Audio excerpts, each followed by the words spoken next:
Boa noite, pessoal. Todos bem? Uma alegria estarmos juntos mais uma vez. Vamos aguardar a chegada dos nossos amigos aqui na sala. E estou fazendo alguns testes aqui com a minha filha.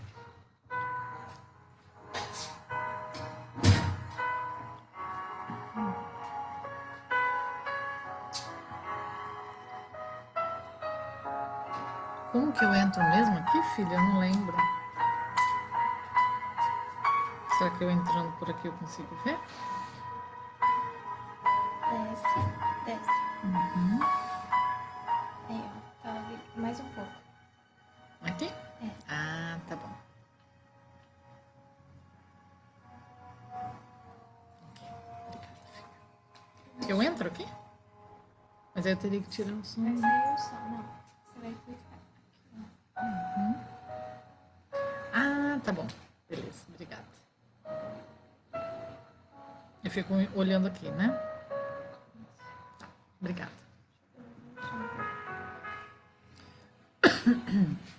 Vamos testar o som agora.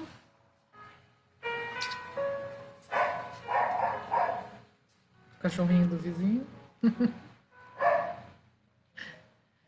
Eu estava vendo uma publicação da Kátia Iabico, que é professora, na página dela, no Facebook, ela colocando umas imagens falando assim, né? Quando eu vou gravar as aulas online, passa o caminhão do gás, passa o cachorro latindo, começam todos os barulhos do mundo. Tá joia o som, filha? Obrigada, viu?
Vamos então, agora já 19h02 minutinhos, vamos para a nossa prece inicial, fechando os nossos olhos,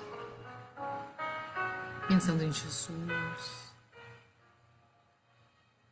como Ele nos recebe nos nossos corações, como nós o enxergamos em nossos pensamentos. Querido Mestre Jesus, reunidos mais uma vez em Teu nome, Senhor, na proposta de seguir-te os passos, de relembrar Tuas palavras doces e consoladoras, e de nos encher de esperança. Pedimos, Senhor Jesus, que nos acompanhe nesta noite, Pedimos aos amigos espirituais que também nos intuam dentro das nossas necessidades, para o aprofundamento das nossas reflexões.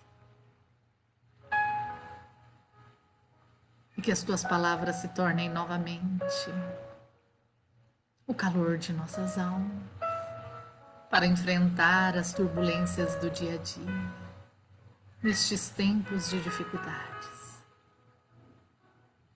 Obrigada, Jesus. Obrigada, amigos espirituais.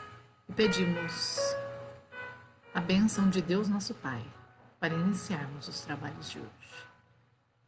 Que assim seja. Bom, pessoal, hoje nós vamos trabalhar um momento de Jesus, como a gente havia se comprometido já aqui, né?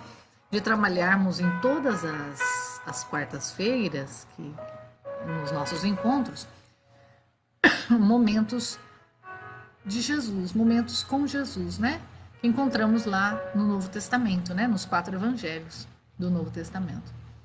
Para que a gente pudesse, então, à luz da doutrina espírita, mergulhar mais profundamente nas minudências da palavra do Mestre e encher nossos corações de novo, novamente, através da sintonia das vibrações com Jesus, né? E hoje eu vou trazer para vocês um momento que está lá no Evangelho de Mateus, capítulo 26, versículo 50, que é o momento derradeiro em que Judas entrega Jesus aos soldados romanos e aos sacerdotes que o perseguiam. Quando Judas se aproxima de Jesus, ele dá um beijo, denunciando ali o Mestre aos soldados e àqueles que lhe perseguiam. Jesus se dirige a Judas e diz a seguinte frase: amigo, a que vieste? E então se aproximaram os soldados e prenderam e levaram Jesus. Emmanuel, no livro Caminho, Verdade e Vida, de psicografia do Chico, traz na lição 90 uma reflexão a respeito deste momento de Jesus com Judas. E ele traz da seguinte maneira, chama-se Ensejo ao Bem. Eu vou ler para vocês. É significativo observar o otimismo do Mestre, prodigalizando oportunidades ao bem até ao fim de sua gloriosa missão da verdade e amor junto dos homens. Cientificara-se o Cristo com respeito ao desvio de Judas. Comentara amorosamente o assunto na derradeira reunião mais íntima com os discípulos. Não guardava qualquer dúvida relativamente aos suplícios que o esperavam. No entanto, aproximando-se, o cooperador transviado beija-o na face, identificando-o perante os verdugos. E o mestre, com sublime serenidade, recebe-lhe a saudação carinhosamente e indaga: amigo, a que vieste?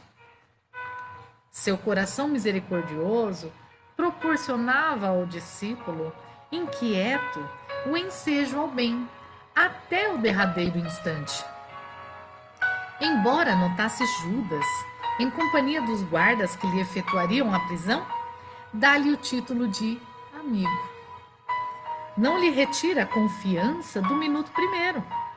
Não o maldiz, não se entrega a queixas inúteis, não o recomenda à posteridade com acusações ou conceitos menos dignos. Nesse gesto de inolvidável beleza espiritual, ensinou-nos Jesus que é preciso oferecer portas ao bem, até a última hora das experiências terrenas. Ainda que ao término da derradeira oportunidade, nada mais reste além do caminho para o martírio ou para a cruz dos supremos testemunhos. essa mensagem de Emmanuel, tratando desse momento tão delicado em que Jesus, apesar de saber dos suplícios que viveria em razão da entrega de Jesus por Judas aos verdugos, esse momento em que Jesus mostra a sua fidelidade na amizade, que Emmanuel trabalha conosco, nos faz refletir em 3 pontos. A mim também, né, pelo menos, né, a princípio, a mim me faz refletir, e aí eu convido vocês a refletirem comigo, em 3 pontos muito profundos e que nos convida diariamente ao testemunho também, que é a amizade, a oportunidade do bem e o amor incondicional. É interessante que Emmanuel traz que Jesus convida até o limite, e ainda que seja para imensas dores, imensos suplícios, o convite para o bem, minuto a minuto, até o fim. Emmanuel nos convida a refletir sobre as oportunidades que temos de fazer o bem. A convite de Jesus. Há um tempo atrás eu estava refletindo sobre fumar. Fumar, né? Cigarro. E é muito interessante como nós fazemos as coisas muitas vezes sem pensar, né, na profundidade daquilo que estamos fazendo, nas horas que estamos despendendo para os nossos atos, né? Mas eu tive observando que um maço de cigarro, ele tem 20 cigarros. Cada cigarro, um fumante leva em média de 8 a 10 minutos arredondando para fumar. Quando nós multiplicamos 10 minutos por 20 cigarros, nós estamos falando de 200 minutos. 200 minutos equivalem a 3 horas e 10 minutos do seu dia, do nosso dia. São 3 horas e 10 minutos dedicados a malograr o estado, a condição de saúde do corpo físico. E eu fiquei imaginando o que seria dedicar 3 horas e 10 minutos diariamente, por exemplo, para cuidar da saúde, para caminhar, para fazer exercícios físicos, para fazer meditação, para fazer leituras, reflexões. Fiquei pensando também que uma pessoa, por exemplo, que se dedicasse 3 horas e 10 minutos diariamente por 5, 10 anos, seguramente alcançaria seus objetivos profissionais, pessoais, né? Imaginemos alguém que tivesse dedicado 3 horas e 10 minutos todos os dias, de segunda a segunda, inclusive os domingos, né? Que é o que a gente observa no vício do fumo, do tabagismo, né? Tivesse dedicado essas 3 horas e 10 minutos a estudar para um concurso público durante 5, 10 anos.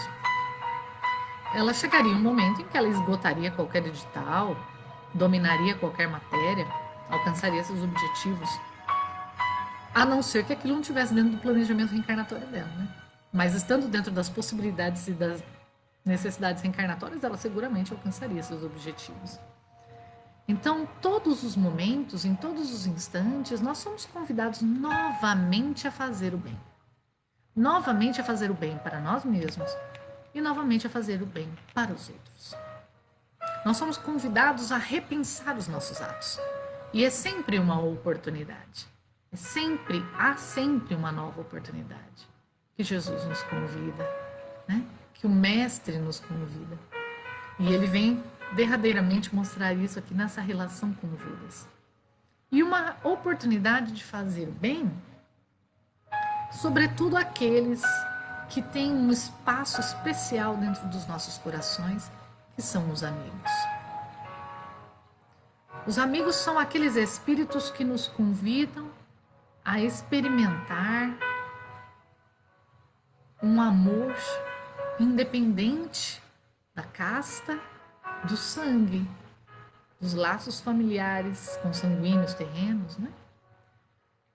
É aquele que nos entrega a confiança e a quem nós entregamos a confiança aquele que escolhemos dividir um espaço no coração, a princípio porque encontramos um ponto de convergência, porque pensamos igual, porque encontramos afinidades entre nós, né? É assim que se estabelece num primeiro momento a amizade. Ao longo do tempo, nós vamos nos revelando mais profundamente aos amigos. Eles vão começando a conhecer mais profundamente a nós. E vice-versa. Nós também vamos conhecendo mais profundamente os nossos amigos. E talvez haja momentos em que a gente se decepcione com eles e eles conosco. Mas este é o momento de, então, exercitarmos a fidelidade à amizade.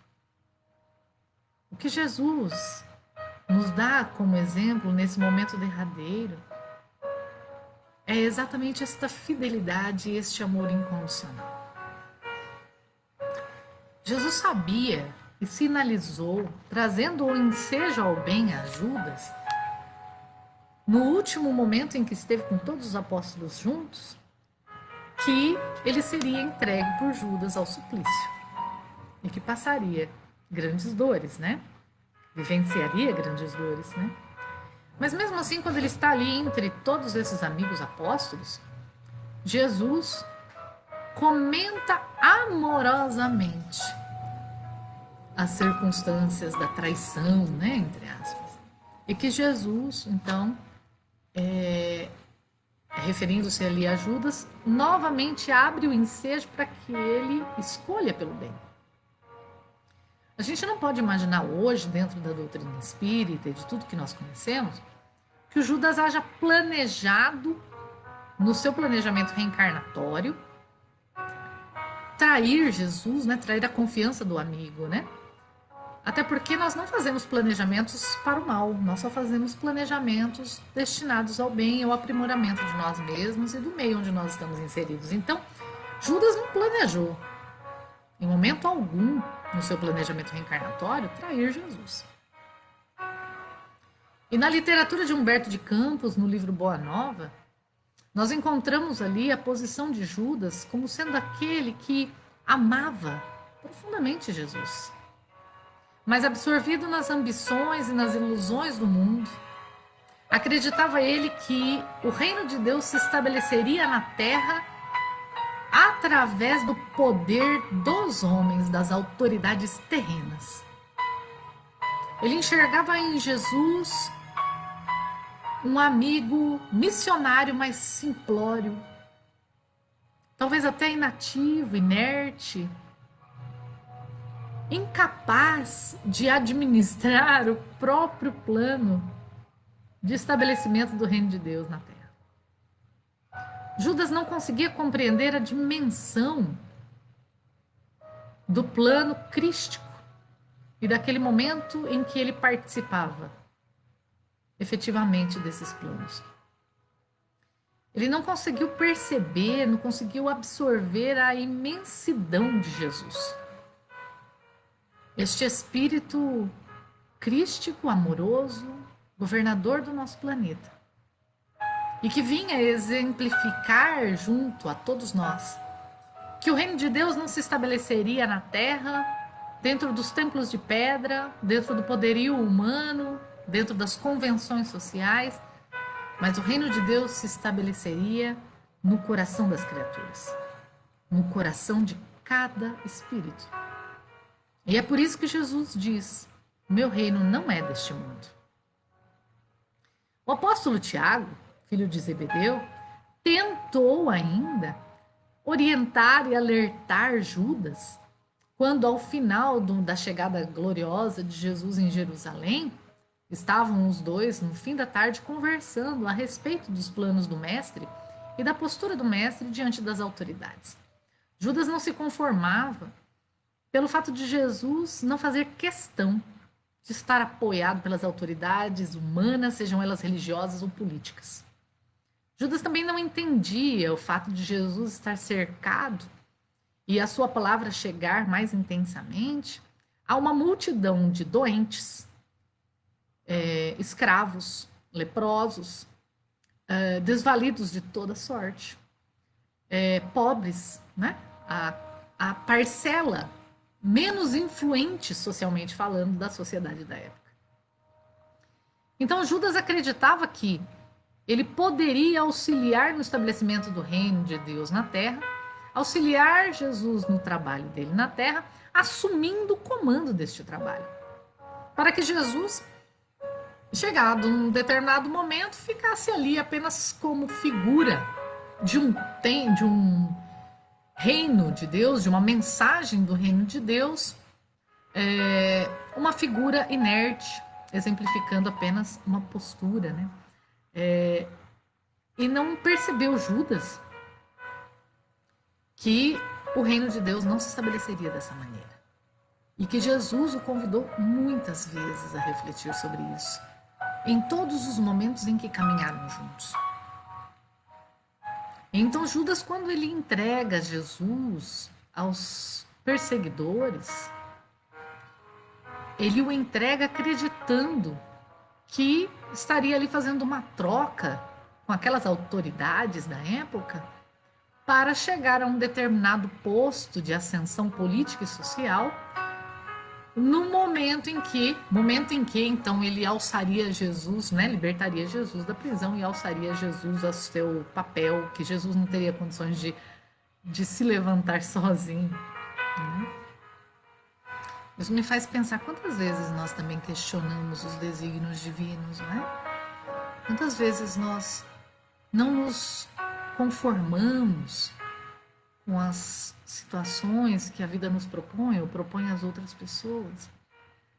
É lógico que a gente está vivendo um momento terreno de muitas dificuldades e muitas dores. Afinal de contas, nós estamos vivenciando a transição de um planeta de expiações e provas para um planeta de regeneração. É o momento da colheita, da separação do joio do trigo. É onde se validaram as posturas e as liberdades ao ponto de todos poderem revelar sua verdadeira face. Não é? Então nós vemos muitos excessos, muitos abusos, muitas dores, isso é evidente. Mas quanto nós temos confiado na justiça divina? Porque como diz o Haroldo Dutra Dias, né, nosso querido palestrante também, com efeito existe muita injustiça no mundo, mas não existe injustiçado. Porque Deus está no comando de tudo. E tudo que acontece tem um propósito, tem uma origem, tem uma causa, como nos ensina a doutrina espírita. Então Judas, assim como nós muitas vezes nos inconformamos, né? Ficamos indignados com os acontecimentos da vida, Judas também estava indignado com os acontecimentos e acreditava que através dessas autoridades humanas, das posições humanas, né, das convenções sociais humanas, ele alcançaria uma posição de auxiliar efetivamente e melhor até do que Jesus no estabelecimento do reino de Deus na terra. Quando Judas entrega Jesus, Jesus é preso e Judas recorre novamente àqueles sacerdotes e governadores que haviam feito promessas para ele, e ele recebe como retorno sarcasmo, porque Judas recorre a eles exigindo o posto de autoridade em que ele então libertaria Jesus, e ele é recebido com sarcasmo. Conta-nos Humberto de Campos que Judas se dá conta do equívoco, que havia confiado mais nos homens do que no amigo Jesus. Que havia confiado mais nos homens do que em Deus.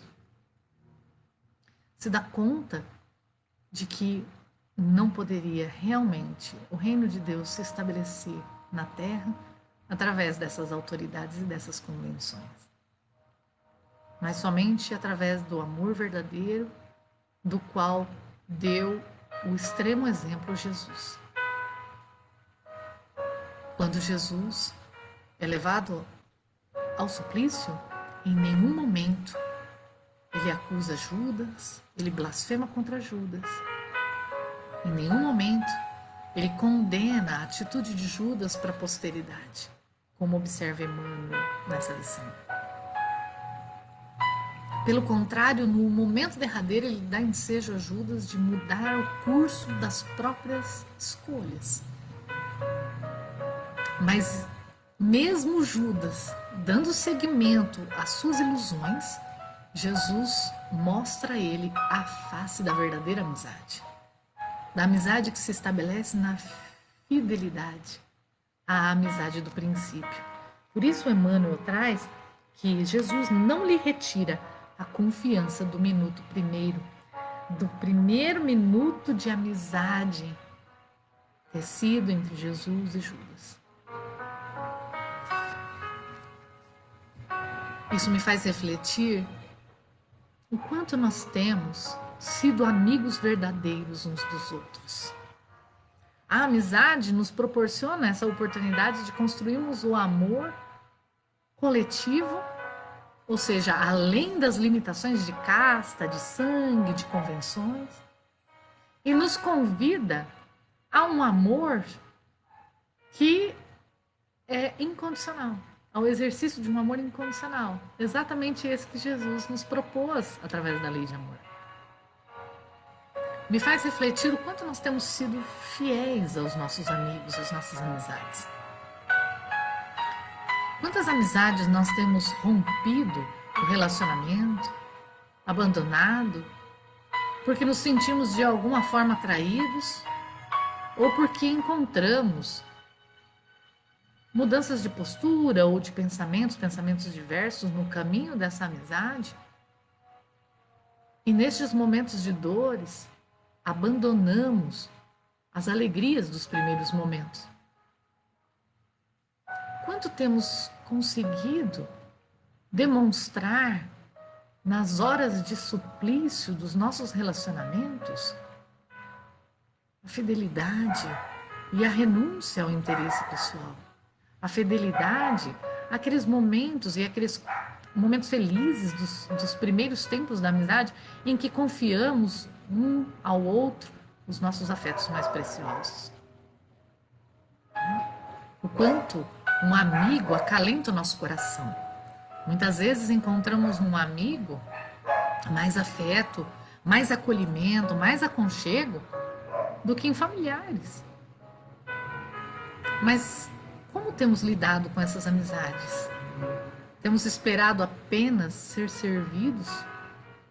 Ou temos dado testemunho nos momentos de divergências e de dificuldades, ou até de traições, de que permanecemos incólumes nos nossos sentimentos e entendemos o tempo de cada um? Traz Humberto de Campos que Judas se sentiu, inclusive, quando foi procurar os apóstolos após se dar conta do seu equívoco, foi procurar os demais apóstolos, ele se sentiu abandonado, percebeu que todos debandaram com medo e se sentiu abandonado, olhava nos olhos de cada um deles e sentia o julgamento de sua postura. Mas Jesus não, em momento algum, Jesus julgou o comportamento de Judas, dando para a gente o exemplo da amizade sincera e verdadeira, dando a Judas a oportunidade de fazer o bem sempre, né?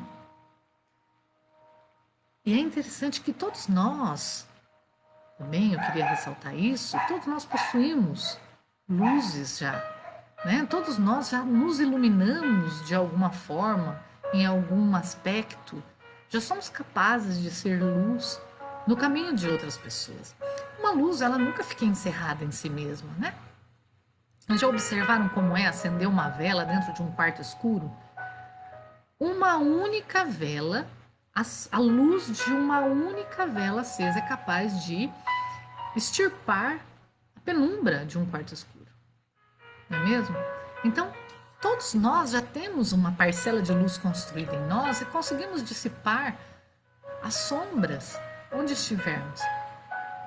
Em todos os momentos nós somos convidados a dar a vivenciar esse ensejo de bem, nós somos chamados a um ensejo do bem, né?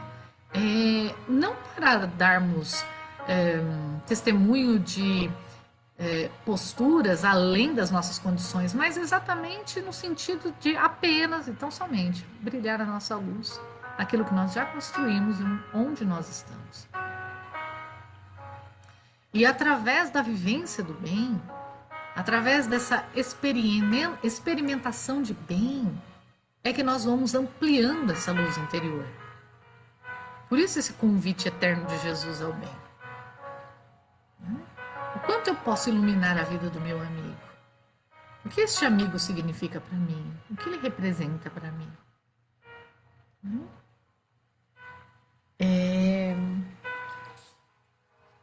Quanto eu tenho recomeçado também com os meus amigos o caminho quando eu sou magoado, quando eu me sinto traído, quando eu me sinto abandonado, né?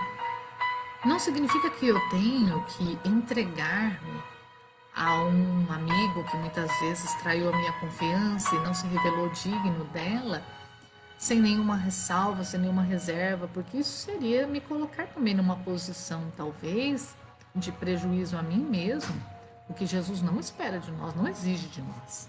Em momento algum Jesus exige isso de nós. Mas, no sentido de podermos, naquele momento derradeiro, demonstrar a este amigo que o nosso amor, o nosso afeto, não diminuiu por ele. Que apesar da atitude dele, aquela atitude que nos magoou foi o ensejo que temos, que nos foi dado, de demonstrar o nosso amor e a nossa fidelidade. E que tão logo este amigo possa se restabelecer na sua postura, nós caminharemos juntos novamente. E que se houver alguma coisa que eu possa fazer por ele, né, que nós possamos fazer pelos nossos amigos que nos traíram, que se afastaram de nós por alguma razão, nós estaremos lá à disposição dele para ampará-lo. E aí eu queria trazer para vocês sobre esse amor incondicional de Judas, de Jesus para com Judas. Eu queria trazer para vocês um poema de psicografia do Chico Xavier.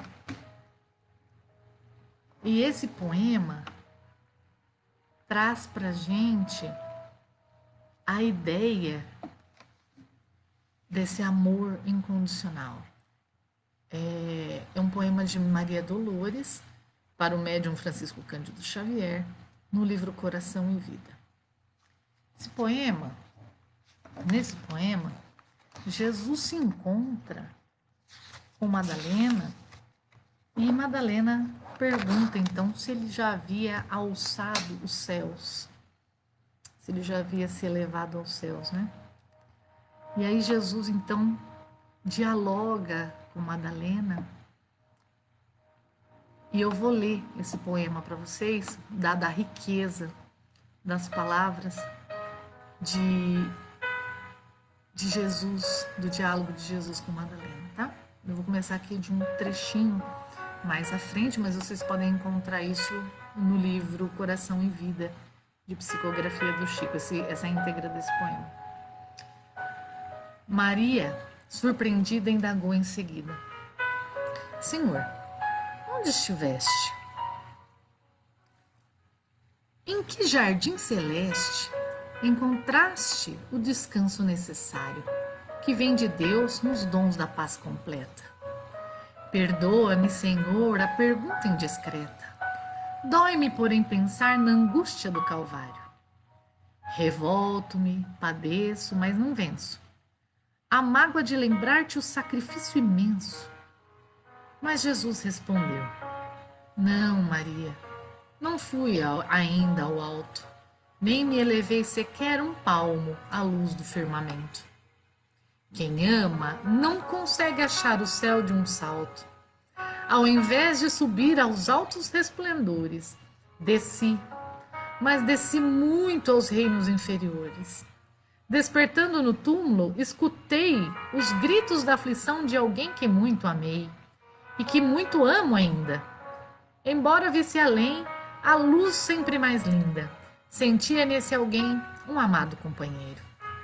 Em crises de tristeza, de loucura, fui à sombra abismal para a grande procura, e ao reencontrá-lo amargurado e louco, a ponto de não mais me conhecer. Demorei-me a afagá-lo e pouco a pouco consegui que ele enfim pudesse adormecer. Senhor, interrogou a Madalena, quem é o amigo que te fez descer antes de procurar a luz do Pai? Mas Jesus replicou em voz clara e serena: Maria, um amigo não esquece a dor de outro amigo que cai. Antes de me altear a celeste alegria, ao sol do mesmo amor a Deus, em que te enlevas, vali-me após a cruz das grandes horas mudas e desci para as trevas, a fim de aliviar a imensa dor de Judas. Então, Jesus, nesse poema lindíssimo de Maria Dolores, antes de elevar-se, logo após desprender-se da materialidade, desce às trevas abismais onde se encontrava Judas após o suicídio, pelo arrependimento dos equívocos que havia cometido. Não por falta de amor a Jesus, mas por falta de lucidez, de compreensão, por infância espiritual. E Jesus, compreendendo e conhecendo profundamente a intimidade deste amigo e em profunda fidelidade, desce a esses umbrais, a esse inferno abismal onde se encontrava Judas e acaricia seus cabelos, até que o consegue fazer adormecer em seus braços para resgatá-lo para a vida eterna. Nós temos outras obras espíritas nos trazendo outras reencarnações de Judas depois deste momento, né? Como, por exemplo, uma das existências de Judas, né? Após esse momento, a existência de Judas após esse momento que nós temos conhecimento, como Joana d'Arc. Ocasião em que ele pôde, este espírito pôde, vivenciar a experiência da traição, como viveu, firmando na sua memória a fidelidade com Jesus e com a verdade, entregando-se ao suplício da mesma maneira e voltando então à pacificação da sua própria intimidade, porque com o Cristo essa amizade nunca se perdeu, o amor nunca diminuiu. Jesus o compreendeu e seguiu o amparando no seu caminho como um bom amigo. Essa era a mensagem de hoje. Que a gente não perca as nossas oportunidades de viver o bem, de darmos testemunho de amor verdadeiro e de amizade, seguindo os passos de Jesus.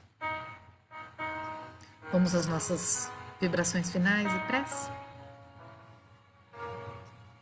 Fechando então os nossos olhos e elevando os nossos pensamentos às regiões sublimes,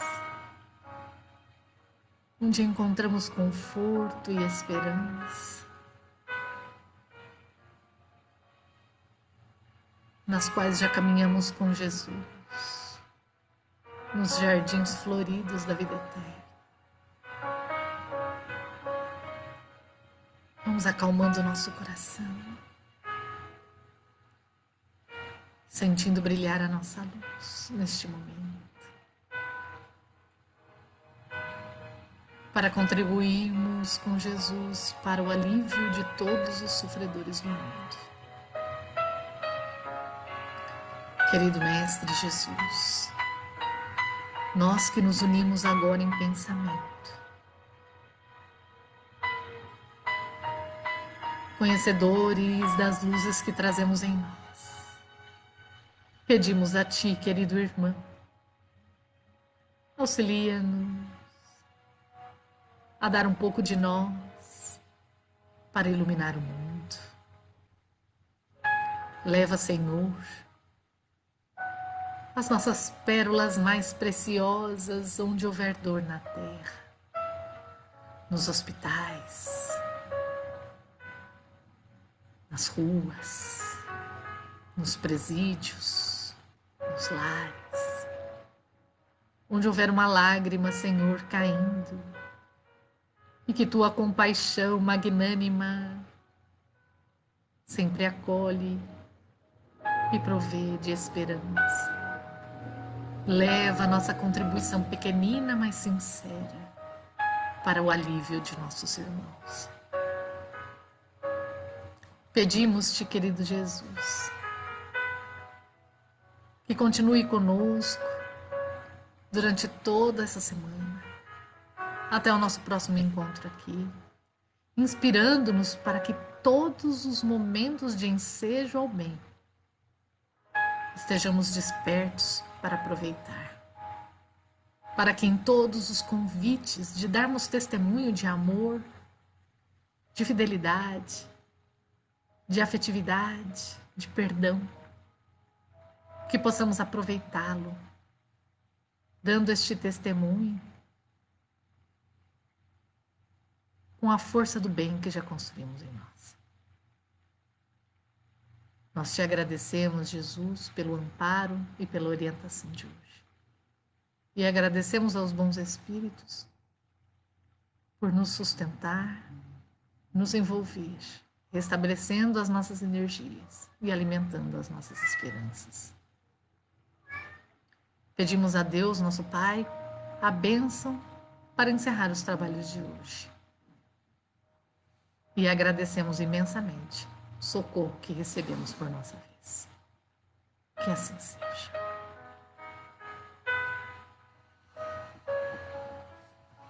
Bom, amigos, agradeço a oportunidade de estarmos juntos.